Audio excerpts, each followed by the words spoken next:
The tree that blinked.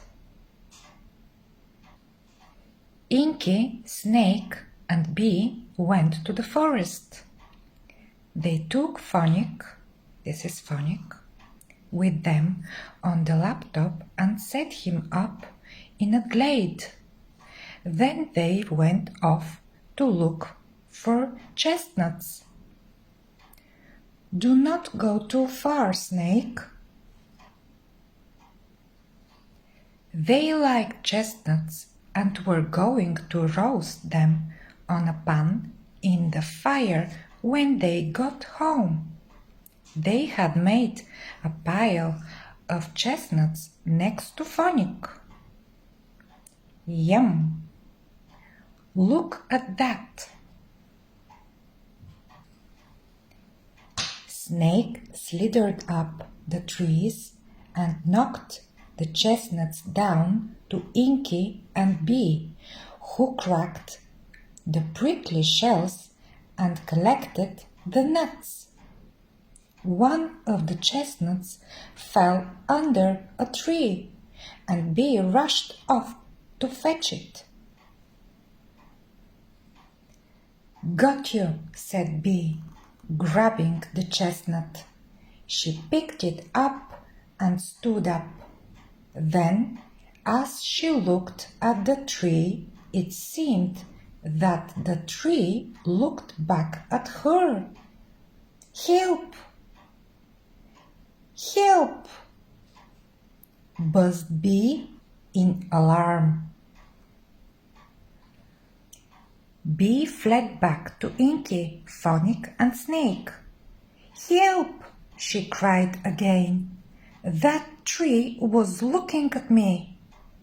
Snake, Inky, and Phonic looked at Bee. "I think she must have had too much sun," hissed Snake, and shook his head. "It did," buzzed Bee. "That tree looked at me." "Do not be silly, Bee," hissed Snake.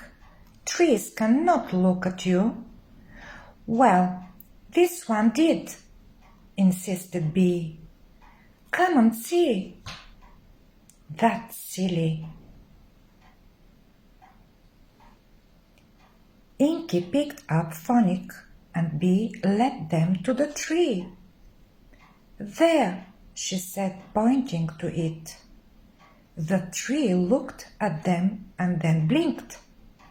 "See," whispered Bee, "it is looking at us." "No," said Phonic. "Look, there is a hole in the tree, and there is something in the hole." That's the hole.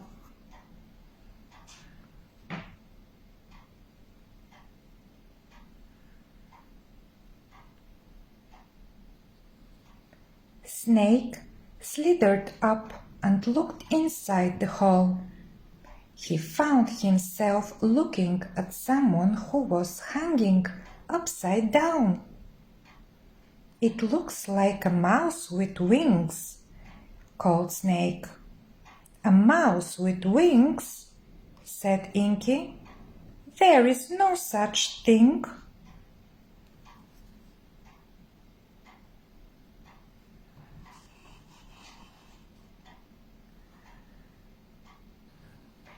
Snake looked into the hole a second time. "Yep," he said, "it still looks like a mouse with wings to me.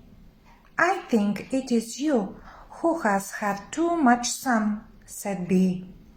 A mouse with wings?" mused Phonic. "I think you can see a bat." "A bat?" said Snake, looking into the hole again. "Yes," he agreed, "I think it is a bat." Just then the bat shot out of his hole and Snake ducked, lost his grip, and fell off the tree. Ouch!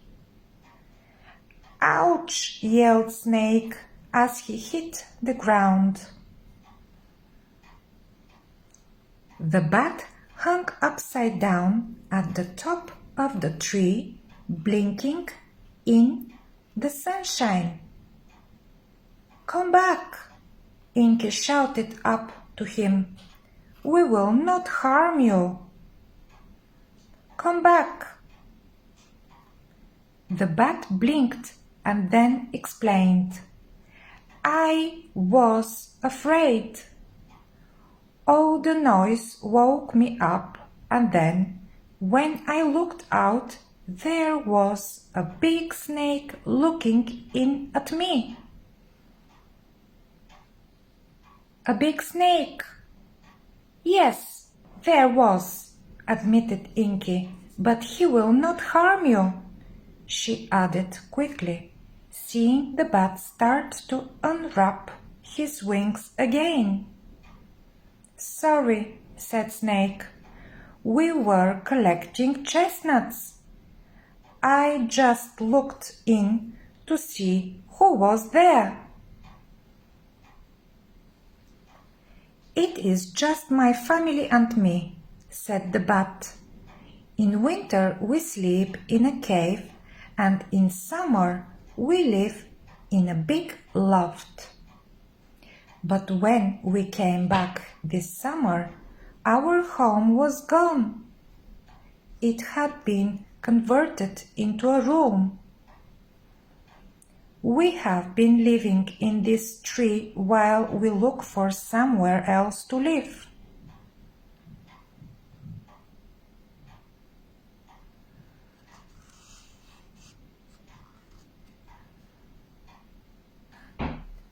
Well, said Phonic, perhaps we can help. We need to think of somewhere dark that is not too noisy and that has plenty of room for bats to roost in. Roast in? Said Bee. Roast in? Is that a joke, Phonic? No, Bee, Phonics explained. Roost in, not roast in. When bats are hanging upside down and sleeping, it is called roosting. What about the shed? Said Bee. No, it is too small, objected Snake. There is no room for the bats to hang upside down there, agreed Inky.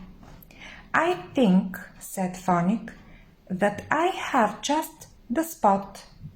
Come on, Inky, you will have to help me. They set off, Inky carrying Phonic, then Snake, Bee, and the bat. They stopped when they came to the farm.